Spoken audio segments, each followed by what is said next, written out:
The rapid decline of all elite wrestling from its inception in 2019 to what we're getting today in 2025. It's not the same all elite wrestling. You are blinded if you continue to think so. Everybody's now starting to hop on the train of old things aren't as great as they need to be. But over the past 2 years, we've seen the rapid decline of one of the best upstart promotions in history. And that continues today with the release of three individuals: Malakai Black, Miro, and Absolute Ricky Stark. And the man behind me, Tony Nick Khan, man, is slowly destroying his company, which had one of the most talented rosters in professional wrestling history.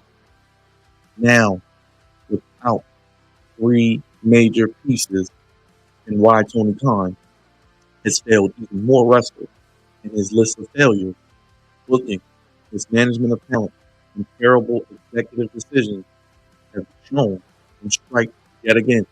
The Play On Podcast, if you're new here, we do wrestling content each and every day. We do live streams, we do watch along, we do sports.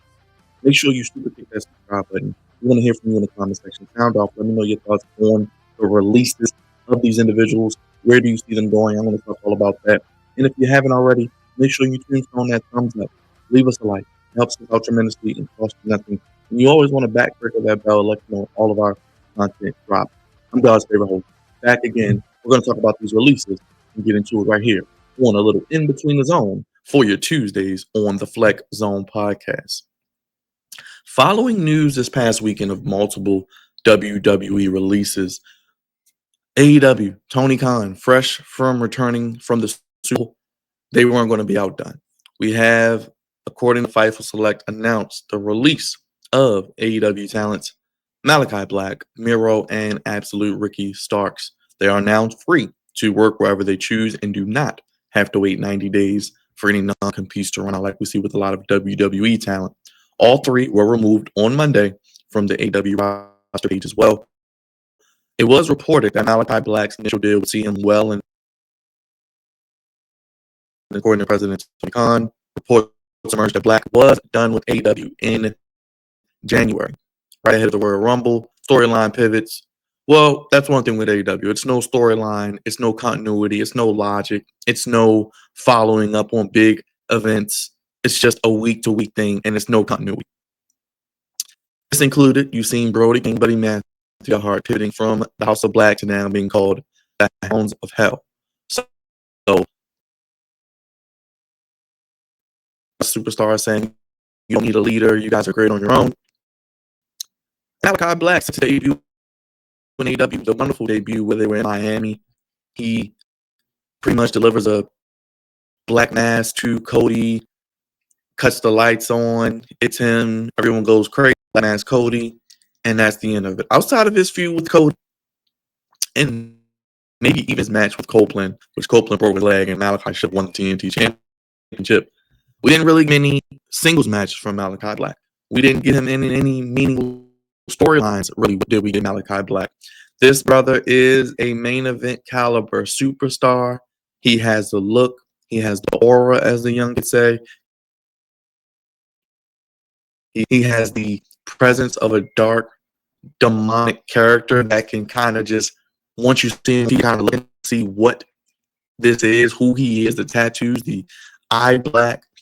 He is good at what he does. And like I said, he's damn good in the ring. We know injuries. They were saying he was considering retirement. No, he was considering that he doesn't want to be in AEW anymore. And I'm pretty sure Paul Levesque is going to have this brother back in WWE. Now, the question is, again, Tony Khan failed him. This was a future man. This was a guy who could have been a world champion. Triple H is going to take this brother. I would place him on SmackDown, his wife on SmackDown. I would feud him with guys like LA Knight, Damian Priest. You got Drew McIntyre. You have world champion Cody Rhodes there. Malakai Black could challenge for the championship. Cody needs credible heels. Damian Priest, he's an up-and-coming babyface. Malakai Black, a great heel. You got, of course, Andrade there. I mentioned LA Knight. We have people that can feud with the U.S. Championship. Shinsuke Nakamura, that would look good on him. So there are things that we'll do a better job of, and let it be Triple H's problem now. And we're seeing the winds of change come through, because a few years ago you were seeing everybody jump ship from WWE to AEW, and everybody was questioning, oh, how is Tony Khan going to be able to book all the talent? Well, the question is, he could. And now the question is, can Triple H book all of the talent at his disposal? We saw the releases this week. He's going to probably bring in a Malakai Black to the main roster. How does he book him? Does he end up like an Andrade? Does he end up like a Chad Gable? Does he end up like a Nakamura? Does he end up like a Penta? Because we've seen recently with Penta, he is recently shown as the next big star. So do they treat him like Penta? Do they like Gable? Do they treat him like Jay Cargill? I don't know, because what they're going to try to do, regardless of whether you like WWE or AEW, Tony Khan's loss will be Triple H's gain. You've seen it with Penta. You've seen it with other individuals that have been bought in. NXT championship, and he was only there for a cup of coffee. So they will do this to make AEW look terrible. They will show you that Tony Khan's not a real boss. He doesn't have a manage talent or book, and that's what he'll do with Malakai Black. Black and gold Malakai, you will see that in WWE. I would probably maybe the first SmackDown after Mania. He interrupts somebody, likes cut out. He comes up, attacks them. Miro, the Redeemer.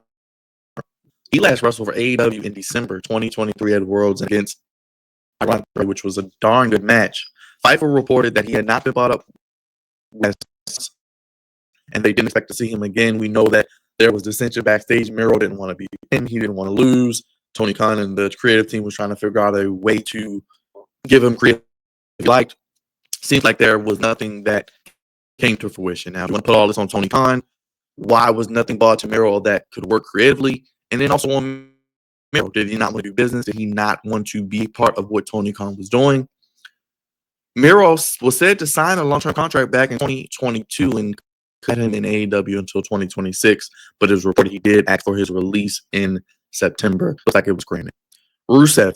Are we getting Rusev Day back in WWE? I think potentially as well. Rusev and Jacob Fatu, Rusev and Bronson Reed, Rusev and Braun Strowman, Rusev and Sheamus, Rusev, Gunther, Rusev, Damian Priest, Rusev, Braun Breaker. To keep going, Rusev, Ilya Dragunov, Rusev and Cody Rhodes, Rusev and Penta. There are a lot of ways they can go with Penta. A lot of meaty men for with a lot of individuals who have that size and look. But the downside is if you bring in a Miro, you already kind of have that with the Jeff Fatu, with the Braun Breaker, with the Braun Strowman, with Bronson Reed. So where does Miro fit in? Does Miro want to come back to WWE and just be a mid-card guy who all the other guys they have? I think he goes back to WWE, but Miro maybe Miro needs to just go and be like Cody Rhodes. Maybe go be like Bobby Lashley. Maybe go be like Drew McIntyre. Go kill it on the indies for a couple of months. Show your worth. Maybe go to Japan. Then TNA. Go to one of these upstart promotions. We see TNA growing crazily, working with Miro and TNA. Miro against a Moose. Miro against whomever else you want to throw in there. Joe Hendry, Nick Nemeth. I know we've seen that before. There are people in TNA he could work with, and he'd obviously probably may be able to go right to the top of the card where he wants to be. He doesn't want to lose. He doesn't want to do business. He doesn't want to be pinned.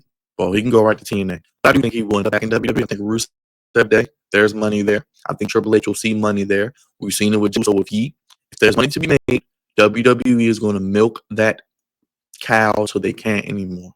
And unfortunately, Miro had one of the best TNT title reigns in company history. After that, he did a bunch of nothing. It was nothing. And he was terribly mismanaged as well.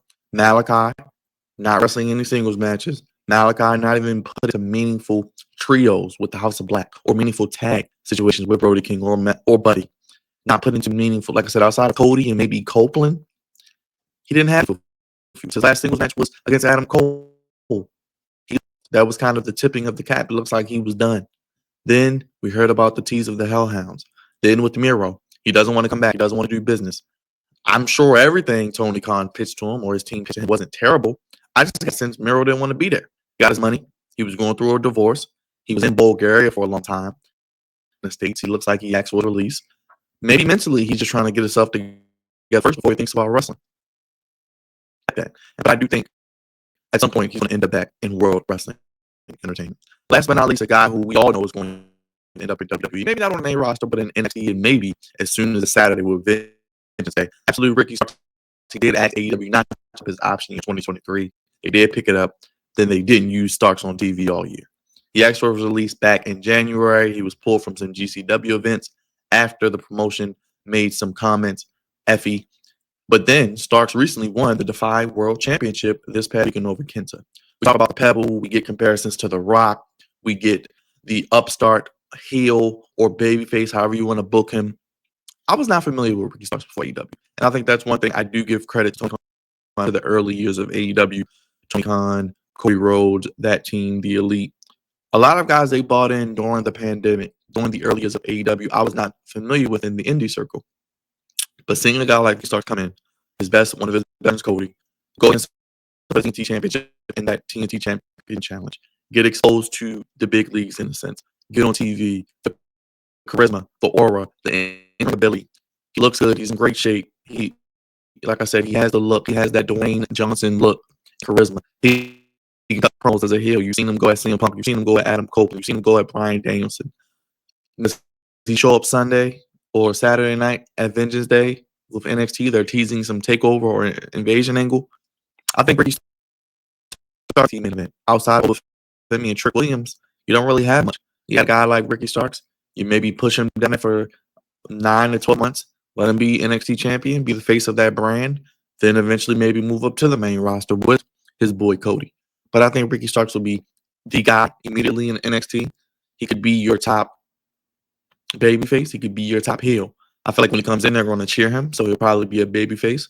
But Ricky Starks and Trick Williams, Ricky Starks and Obafemi, Ricky Starks and Tony D'Angelo, Ricky Starks and whomever else you want to throw down there in NXT, Javon Evans, or who else is down there? You got Ethan Page again. You have Lexus King. I'm just throwing names out there that I'm thinking off the top of my head. Sean Spears. I'm just throwing names out there. He could work with a lot of guys down at NXT. They've made some releases. They've made some cuts. He would obviously come in, command the attention, and I think be ready to eventually be on the main roster. But Tony Khan has failed yet again. You can add this to the list of failed wrestlers.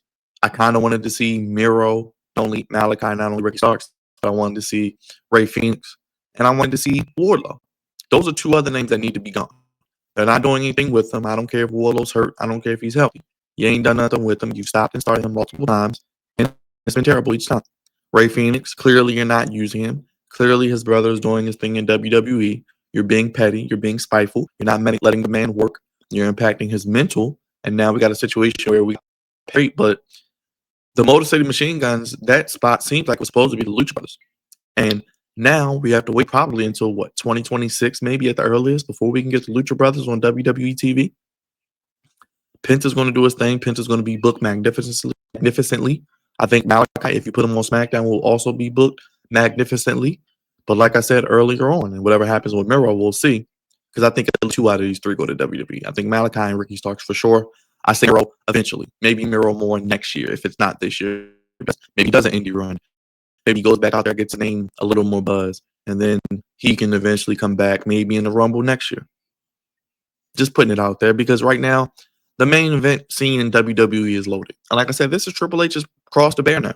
Tony Khan had his chance. He did terrible with Andrade. He's done terrible with Miro. He's done terrible with Malakai. He's done terrible with Ricky Starks. MJF is mid-JF. They got Jeff Jarrett and old ex-WWE 50-year-olds with championships on their television. It's all elderly wrestling now. Dustin Rhodes.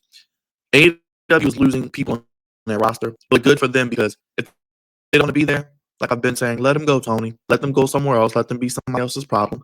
Clear up that money off of your books. Bring in some legit Hollywood writers who can develop captivating, engaging, long-term stories that we as fans can invest in, characters we can believe in and get behind. And each week, we turn our televisions and we look for these characters to see how their stories progress and how we get behind them, how they rise, how they fall, how they overcome adversity, and how they progress throughout the year. Like I said, I see these two, Ricky Starks and Malakai, definitely for sure. I think Miro eventually, if not by the end of this year, definitely by next year, before the end of the year, out of Tony Khan's grass. He's freezing everybody's contract. He's being Mr. Feast. He's being Mr. Petty. He's being Vince McMahon Jr. Vince McMahon Timu, Vince McMahon Light, Tony McCon, man. I think you got to give these wrestlers their opportunity, because if they're not happy to be there, they don't want to be there. They're not all in. Good choice of words. Send them to WWE. Send them to things. Let them be Triple H's problem. Let Triple H have to book all of these individuals in his mid card and his main event with only what now 3 hours, 2.5 hours of Raw, so 5.5 to 6 hours of TV, and you got a lot of individuals. Like I said, you have Andrade. He's coming in. What has he done? I don't know. Carmelo Hayes has been caught up. He hasn't been booked great. Chad Gable, he's been a loser. The New Day. Look at all they've lost since they've turned heel. Jade Cargill, where is she? If she's hurt, whatever. They haven't even followed up or mentioned the attack angle recently. So Triple H is no perfect saint himself, and I love Triple H. I love what he did in Black and Gold, but the main roster is not NXT, and NXT is not the main roster. And clearly, with a lot of things you've done in NXT, do not always translate to the main roster. And a lot of these people aren't familiar with them, aren't familiar with this booking style, and honestly aren't into the sometimes long drawn out stories or into the adversity of having certain people have matches or things drawn out, not getting matches when we want them, or how he goes about getting the matches. So it will be Triple H's problem to see how he can manage and juggle all of this talent. And that's why he's paid as a head booking and head of talent, because that's his job. Tony Khan failed at his job. 3 more wrestlers below. Add in Ray Phoenix. Like I said, you can add in Andrade. You can add in all these ex-WWE guys that he's brought in. Outside of what? Maybe the Hurt Syndicate, Ricochet as of late. I don't know what he's doing. You know, like I said, he's brought in all these individuals. Mercedes Moné, that's been a flop. So AEW is declining. Yes, they had a decent. The TV had been so bad. We can't go ticker tape rate if they have 1 week of division. That's what they're supposed to do. They have the roster, even without these guys, to do that. And I think we need to get back to storytelling, long-term storytelling, investing in characters, adversity, cliffhangers, things that make us want to tune in each week that lead inevitably to a payoff at the pay-per-view. But those individuals, I think Miro, I think eventually ends up in WWE. Malakai eventually ends up in WWE after Mania, and I think Ricky Starks could see him. Maybe if not Vengeance Day. If they're doing the Invasion angle with the Vengeance Day and they're doing TNA, some sort of Vengeance angle, I think we could see Ricky maybe as soon as stand and deliver. And I think we could see Malakai maybe the first SmackDown after Mania, and Miro maybe by, I'd say Miro maybe after SummerSlam, maybe towards the end of the year, if he is coming to WWE, maybe even a Rumble next year. Because right now I think the roster has a lot of individuals that are similar to Miro. And Malakai Black, Ricky Starks on his own in NXT would stand out. Miro would too, but like I said, you got Bronson Reed, you got Jacob Fatu, you got Braun Strowman, you got all of these individuals. Braun Breaker, where does a Miro fit in? He's not a young pup anymore, so we'll see. We'll see. That's that Cross the Bear. We want to hear from you in the comment section. Leave a comment, leave a favorite emoji. Who's your favorite out of these 3? Where do you see them going? How do you see them being booked? I got Malakai going to SmackDown, Ricky Starks going to NXT, and Miro eventually coming to WWE by next year. So we'll see. Make sure you super hit that subscribe button. On that thumbs up. It helps us out tremendously. Cost you nothing. Make sure you sign up in the comment section down below. Let us know your thoughts on these releases and more. Why, which you're looking forward to seeing Wardlow or Ray Phoenix next. We'll see. They're all eligible to work ASAP, but we could be seeing them show up sooner rather than later. God's favorite host, I'm getting out of here, guys. Thank you for watching, and we'll see you with the next video right here on the